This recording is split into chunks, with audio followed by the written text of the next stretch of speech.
آیت نمبر 6 میں اللہ پاک فرماتے ہیں وَإِذَا الْبِحَارُ سُجِّرَتْ، اور جب دریا آگ بن جائیں گے۔ آیت مبارکہ میں لفظ بہار استعمال کیا گیا ہے، یہ بحر کی جمع ہے، تو اس کا مطلب یہ ہے کہ ایک دریا نہیں بلکہ دنیا میں جتنے بھی دریا یا سمندر ہیں انہیں ایک جگہ اکٹھا کر دیا جائے گا، اور پھر فرمایا کہ سجرت، انہیں بھڑکا دیا جائے گا۔ اہل علم فرماتے ہیں کہ ایک بڑا برتن جو کہ تانبے اور تیل کا ہو، اس کو آگ میں پھینکنا جو ہے وہ سجرت کا کام دے گا،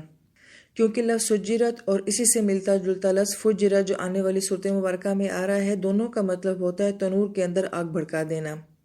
اب پانی کے اندر آگ کیسے لگے گی؟ تو اب تک ہم جتنی آیت مبارکہ بھی پڑھ رہے ہیں اس میں ہم یہ دیکھتے ہیں کہ خلاف معمول کام ہوں گے، فطرت کے بالکل برعکس کام ہوں گے۔ تو اللہ کے لیے کوئی ناممکن بات نہیں ہے کہ اللہ اسی پانی کو جو ہے بطور تیل کے استعمال کر لے، اور یہی پانی جو ہے وہ آگ لگانے کا سبب بن جائے، اور اس سے سمندروں کے اندر ایسی آگ بھڑکے کہ ان کا پانی جوش کھا کے ان کے ساحلوں سے باہر کی طرف آ جائے۔ پھر اللہ پاک فرما رہے ہیں وَإِذَا النُّفُوسُ زُوِّجَتْ، اور تب تمام نفسوں کے جوڑے بنا دیے جائیں گے۔ یہاں پہ لفظ نفس بھی جو ہے یہ جمع کی صورت میں لایا گیا ہے، تو کوئی ایک نفس نہیں بلکہ جتنے بھی انسان ہوں گے ان کو جوڑوں کی صورت میں لایا جائے گا۔ یہاں پہ لفظ زُوِّجَتْ آیا ہے، زُوِّجَتْ کا مطلب ہوتا ہے چیزوں کے جوڑوں کو اکٹھا کرنا، اور اسی سے لفظ زوج بھی بنتا ہے جو کہ شوہر اور بیوی کے لیے استعمال ہوتا ہے۔ مگر سوال یہ پیدا ہوتا ہے کہ کس کا جوڑا کس کے ساتھ بنایا جائے گا؟ تو اس کے بارے میں امام راغب اصفہانی رحمہ اللہ تعالیٰ یہ فرماتے ہیں کہ 3 طرح کے جوڑے جو ہیں وہاں پہ بنا دیے جائیں گے، نیک اور بد کے جوڑے، نمبر 2 جسم اور روح کا جوڑا، اور نمبر 3 فرماتے ہیں کہ نفوس کے اعمال کے ساتھ جوڑے بنا دیے جائیں گے۔ اگر اس مطلب کو لیا جائے تو پھر آیت مبارکہ کا معنی یہ بنتا ہے کہ انسان کا حشر جو ہوگا وہ جسم اور روح دونوں کے ساتھ ہوگا۔ ہم یہ نہیں کہہ سکتے یہ معاملہ صرف روح کے ساتھ ہے یا صرف جسمانی معاملہ ہوگا، بلکہ دونوں کے ساتھ بیک وقت ہوگا۔ اور دوسرا یہ کہ پھر وہاں پہ جوڑے ایسے بنا دیے جائیں گے جیسے کہ ہم اپنی دنیا میں جو ہے وہ سیکشن بنا دیتے ہیں، تو وہاں پہ بھی ایسے ہی سیکشن یا گروپس ہوں گے کہ یہ ایمان والوں کا گروپ ہے اور یہ کافر لوگوں کا گروپ ہے۔ پھر اہل علم یہ فرماتے ہیں کہ اس میں بھی مزید جو ہے وہ جوڑے بنا دیے جائیں گے، اور وہ اعمال کے حساب سے ہوں گے کہ نمازی اور بے نمازی علیحدہ ہو جائیں، روزہ رکھنے والے اور نہ رکھنے والے آج علیحدہ ہو جائیں۔ لہٰذا اہل علم یہ فرماتے ہیں کہ حشر کے میدان میں ایک جیسا مقصد، ایک جیسی سوچ اور ایک جیسا شوق رکھنے والے لوگ اکٹھے ہو جائیں گے، جیسا کہ حدیث مبارکہ کا مفہوم ہے کہ المرء مع من احب، کہ انسان قیامت میں اسی کے ساتھ ہوگا جس کے ساتھ وہ محبت کرتا ہوگا۔ لہٰذا پھر آج ہمیں یہ بات دیکھنی چاہیے کہ میری سوچ، میرا مقصد اور میرے شوق جو ہیں وہ کن لوگوں کے ساتھ ملتے ہیں۔ جیسے حدیث پاک کا مفہوم ہے کہ نبی علیہ السلام فرماتے ہیں یا تم علم سیکھنے والے بن جاؤ یا تم علم سکھانے والے بن جاؤ، اگر یہ دونوں نہیں بن سکتے تو پھر سننے والے بن جاؤ، اور اگر تم یہ بھی نہیں بن سکتے تو پھر کم سے کم ان لوگوں کے چاہنے والوں میں سے ہو جاؤ کہ جو لوگ سیکھتے سکھاتے ہیں ان سے محبت کرو، مگر پانچویں مت بننا، یعنی کہ اس طبقے سے کبھی نفرت مت کرنا، ورنہ تم اپنے گھروں میں ہی ذلیل کر دیے جاؤ گے۔ اسی بات کو نبی علیہ السلام ایک اور انتہائی خوبصورت انداز میں یوں بیان فرماتے ہیں کہ جب ایک عام انسان نیکی کرتا ہے تو اس نیکی کے بدلے میں اس کو جنت میں ایک گھر دے دیا جاتا ہے، مگر جب ایک عالم نیکی کرتا ہے تو اس کی نیکی کے بدلے میں اس کو جنت میں پورا شہر دے دیا جاتا ہے۔ تو محدثین کرام یہ فرماتے ہیں کہ آخر یہ فرق کیوں رکھا گیا ہے؟ نیکی تو دونوں کرتے ہیں، تو وہ اس کی بڑی خوبصورت توجہ یہ بیان کرتے ہیں کہ جب انسان علم کے راستے پر نکلتا ہے تو کوئی اس کے ساتھ جانی تعاون کرتا ہے، مالی تعاون کرتا ہے، اخلاقی تعاون کرتا ہے، یا پھر لوگ اس سے محبت کرنے والے ہوتے ہیں، اس سے علم سیکھنے والے ہوتے ہیں، اس کو سننے والے ہوتے ہیں، اس کی تقلید کرنے والے ہوتے ہیں۔ تو جب یہ نیک انسان، علم والا انسان جب جنت میں جائے گا تو ان سب لوگوں کو بھی اپنے ساتھ سفارش کر کے جنت میں لے کر چلا جائے گا، اور جب وہ ان کو بھی اپنے ساتھ جنت میں لے کر جائے گا تو وہاں پہ بھی ظاہری بات ہے ان کے لیے گھر ہونے چاہیے، تو وہ ہر ایک کے لیے وہاں پہ ایک علیحدہ سے گھر ہوگا، تو اس کے لیے وہاں پہ پورا شہر جو ہے وہ آباد کیا جائے گا۔ اس نیک بندے کو یہ کہا جائے گا کہ اس شہر میں تم جس کو چاہو اپنے ساتھ لے کر جا سکتے ہو۔ یہ فرق ہوتا ہے ایک عام انسان کا اور ایک علم والے انسان کا۔ اسی لیے اللہ تعالیٰ سے یہ دعا کرنی چاہیے کہ اللہ تعالیٰ ہمارے دلوں میں نیک لوگوں کی محبت کو ڈالیں۔ اب اگر اسی معاملے کو دوسرے اینگل سے دیکھا جائے تو پھر ایک شخص جو کہ غلط کام کرتا ہے تو اس میں اس کے ساتھ تعاون کرنے والے، اس کے ساتھ چلنے والے، مثلا ایک اندازہ آج کل کے حالات کے حساب سے لے لیجئے کہ ایک انسان گانا گاتا ہے، پھر وہ گانا لکھنے والا، بنانے والا، کمپوز کرنے والا، پھر اس کی ایڈورٹائزمنٹ کرنے والا، پھر اس کنسرٹ میں آنے والے لوگ، یہ معاملہ کہاں سے کہاں تک چلا جاتا ہے۔ ایسے ہی آپ ایک فلم کی لے لیں کہ ایک فلم بنانے میں کتنی محنت ہوتی ہے، کتنی انویسٹمنٹ ہوتی ہے، کتنے اداکار ہوتے ہیں، ڈائریکشن ہوتی ہے، پروڈکشن ہوتی ہے، کیا کچھ ہے جو اس میں نہیں ہوتا ہے۔ پھر جب وہ چلتی ہے تو کتنے لوگ ہزاروں کی تعداد میں، لاکھوں کی تعداد میں اس کو دیکھتے ہیں، اپنا جان، پیسہ، وقت جو ہے سب کچھ وہاں پہ خرچ کرتے ہیں۔ تو جس طرح کا شوق ہوگا اس طرح کے شوق والے ایک جگہ پہ اکٹھے کر دیے جائیں گے۔ یہ بات ہمیں اس بات کا احساس دلاتی ہے کہ ہم اپنے شوق کو دیکھیں، ہم اپنے اعمال کو دیکھیں کہ جس طرح کے ہمارے اعمال ہوں گے اسی طرح سے کل ہمارا حشر بھی ہوگا۔ پھر آیت نمبر 8 اور 9 میں اللہ پاک یہ فرماتے ہیں وَإِذَا الْمَوْءُودَةُ سُئِلَتْ، جب زندہ درگور کی ہوئی بچی سے پوچھا جائے گا بِأَيِّ ذَنبٍ قُتِلَتْ، کہ اس کو کس گناہ کی وجہ سے قتل کیا گیا ہے۔ آیت مبارکہ میں لفظ موعودہ جو استعمال کیا گیا ہے یہ وعد سے بنا ہے، اور وعد کا ایک معنی جو ہے وہ بوجھ یا تھکن بتایا جاتا ہے، جیسے ہم آیت الکرسی میں پڑھتے ہیں وَلَا يَئُودُهُ حِفْظُهُمَا وَهُوَ الْعَلِيُّ الْعَظِيمُ، کہ زمین اور آسمان کی حفاظت جو ہے وہ اللہ تعالیٰ کی ذات کو تھکاتی نہیں ہے، یعنی کہ زمین اور آسمان کی حفاظت کا اللہ تعالیٰ کی ذات کے اوپر کوئی بوجھ نہیں ہوتا۔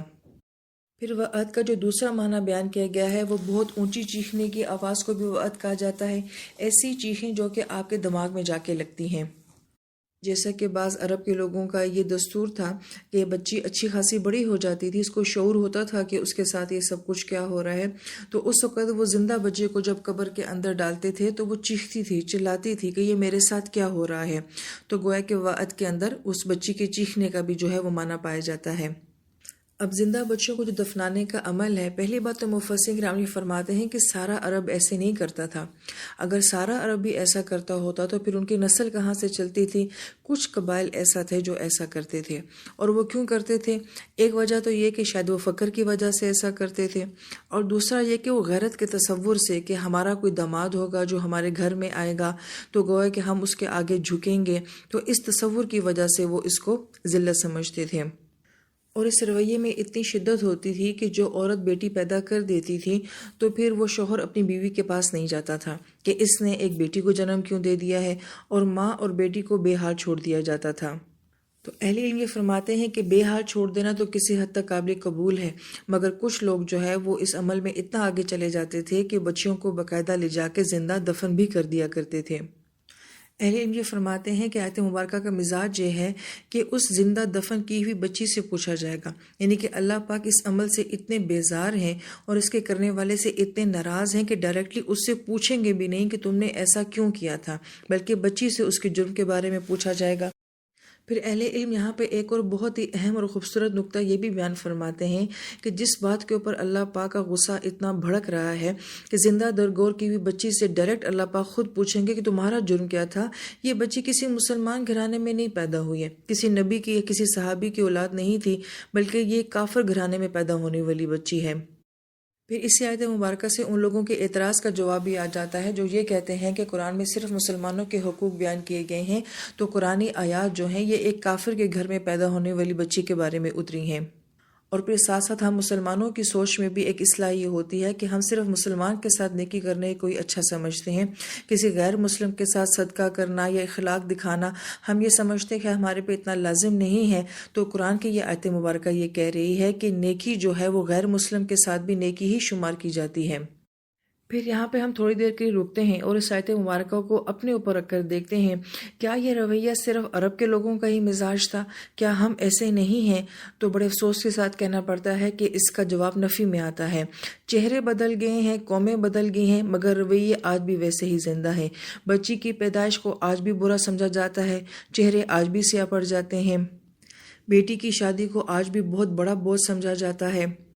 اس رویے کو تو ہاسپٹل میں بہت عام دیکھا جا سکتا ہے۔ اگر بیٹا پیدا ہوتا ہے تو دائیاں دوڑی دوڑی آتی ہیں اور ان کی کوشش ہوتی ہے کہ ہم بیٹا جو ہے وہ آگے جا کے ڈیلیور کریں، اور پیسے مانگے جاتے ہیں، مٹھائیاں مانگی جاتی ہیں، مبارکباد دی جاتی ہے۔ اور اگر بیٹی پیدا ہوتی ہے تو کوئی آ کے آپ سے ویسے پیسے نہیں مانگتا، ویسے مٹھائی نہیں مانگتا کہ بچے کی خوشی کون بنائے گا۔ ایون ہم نے ڈاکٹرز میں بھی یہ بات دیکھی ہے کہ بیٹا ہوتا ہے تو بتا دیتے ہیں الٹرا ساؤنڈ میں کہ بیٹا ہے، مگر بیٹی ہو تو وہ بتاتے نہیں ہیں کہ شاید ان کے رویے جو ہیں وہ نیگیٹو ہو جائیں گے۔ اگر پہلی بچی پیدا ہو جائے تو شاید پھر بھی قابل قبول ہے، دوسری پہ بھی صبر کر لیتے ہیں، مگر تیسری پہ تو پھر باقاعدہ سوگ بنایا جاتا ہے۔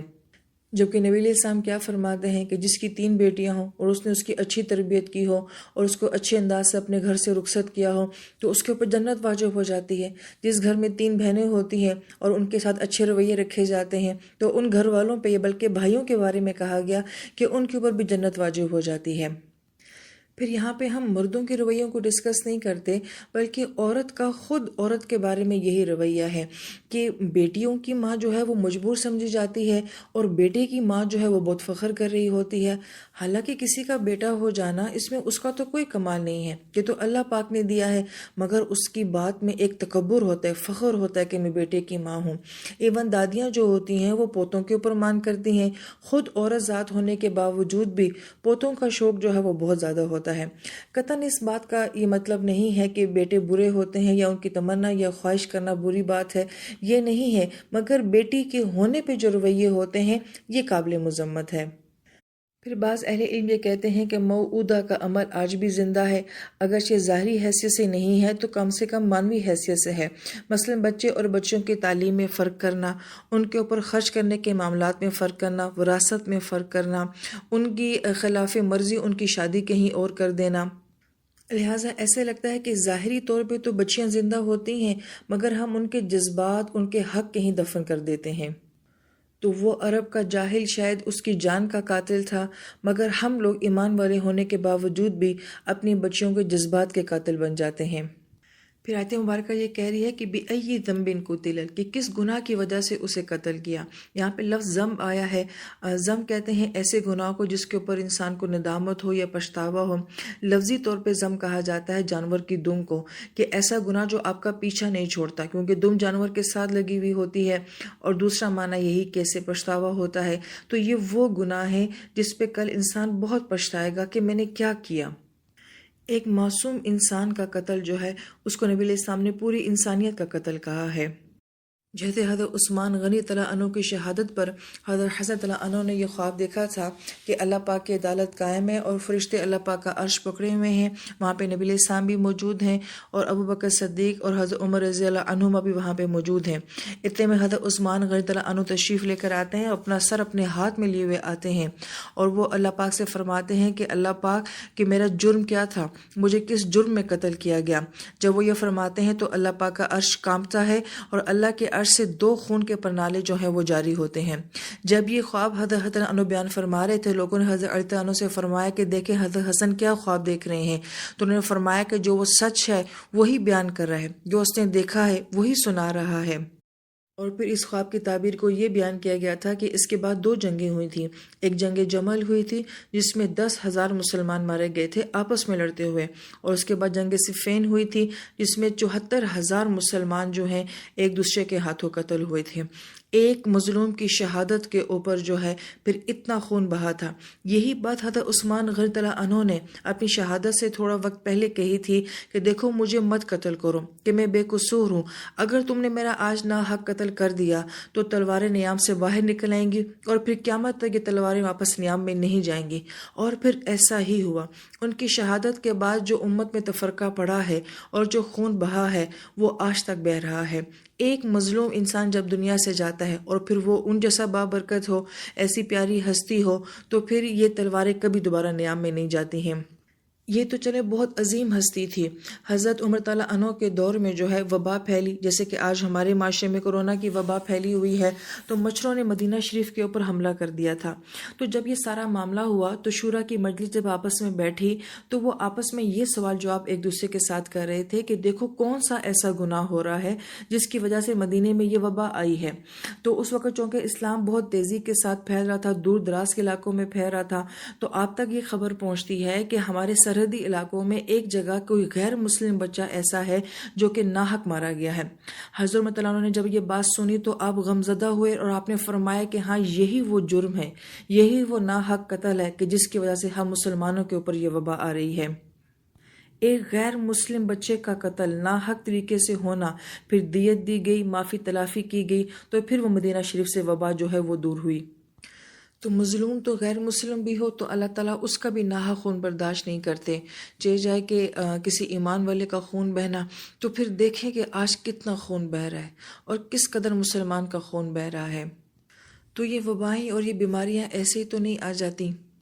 تو یہ قرآن ہمیں بہت کچھ سوچنے کی دعوت دیتا ہے۔ اللہ تعالیٰ ہمیں ان آیات پہ غور و فکر کرنے والا بنائے۔